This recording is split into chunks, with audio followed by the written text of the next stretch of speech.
the house of him whose sandal is removed. In a different session, I talked about the marriage covenant of redemption, the uncovering of the feet, the marriage proposal. Redemption in marriage was demonstrated by Jesus under the new covenant, uncovering and washing the feet of his disciples, symbolizing the marriage proposal through the washing of feet. And as it was, Jesus girded himself around the waist with a towel, poured water in a basin, and began to wash the feet of his disciples. And when he came to Simon Peter, Peter looked right at him and said, "Are you going to wash my feet?" And Jesus responded in this manner, "What I'm doing, you don't understand right now, but afterward you will. If I don't wash you, you have no part with me. I urge you, don't refuse the washing." The uncovering of the feet and the washing was a marriage proposal. My question is, are you part of the marriage of the Lamb? Or are you a servant that must wait for him to return from the wedding? Which? Have you been made an offer to marriage? Now here's where I want to pick it up today. Here's how the ceremony under the rite of redemption was conducted. Boaz told Ruth he would uncover her ear.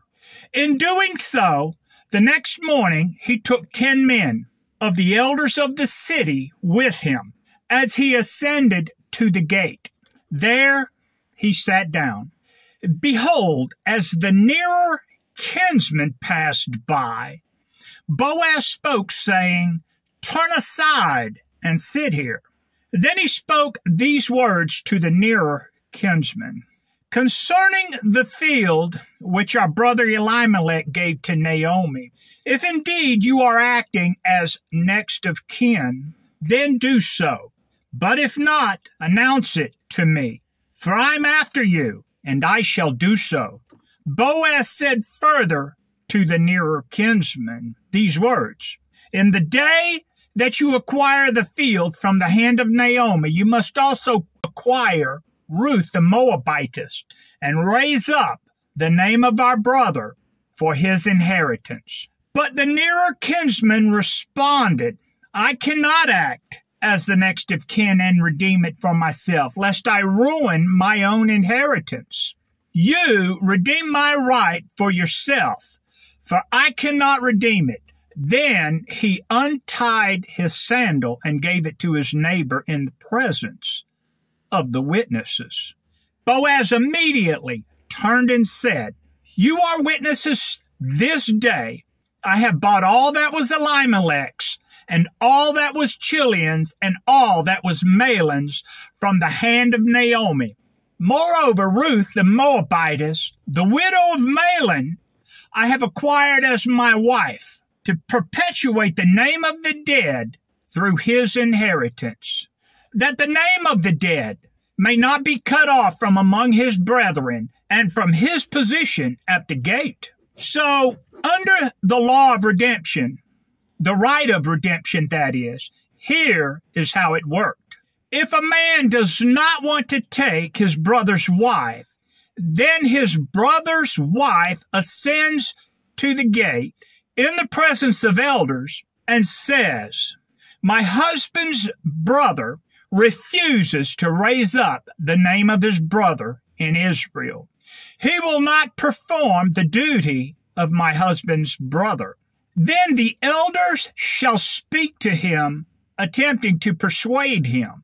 But if he continues to stand firm and says, 'I do not want to take her,' then his brother's wife shall remove his sandal from his foot, spit in his face, and say, 'So shall it be done to the man who will not build up his brother's house.'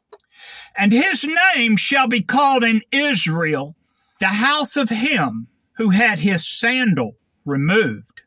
That's how the law of redemption was conducted for the Levirate marriage. I was in Waco, Texas, working the streets in 2021. I noticed a gentleman underneath the overpass.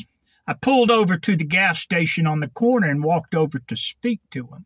As I approached, I became very concerned when I saw he only had one shoe on. I immediately understood what that meant. The gentleman refused every word I spoke. Moreover, he refused to talk with me. As I walked away, I pondered the situation. The next morning, I noticed he was still standing in the same spot.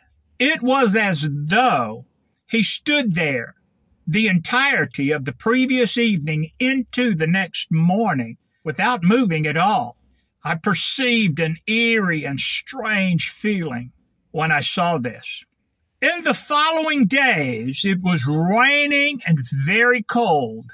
I was going down I-35 and I saw the same gentleman underneath a different overpass. I immediately took the next exit and turned around to go back and speak to him again.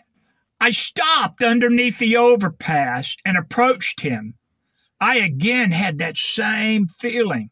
I took notice again that he was wearing only one shoe, no backpack, no clothes, but only what he was wearing.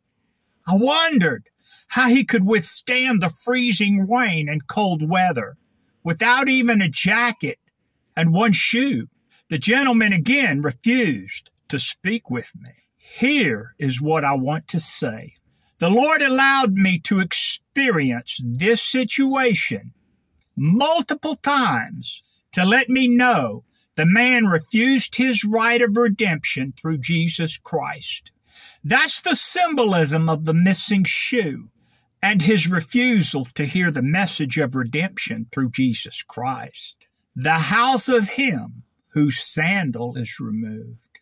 Redemption is close at hand. Most will not make it.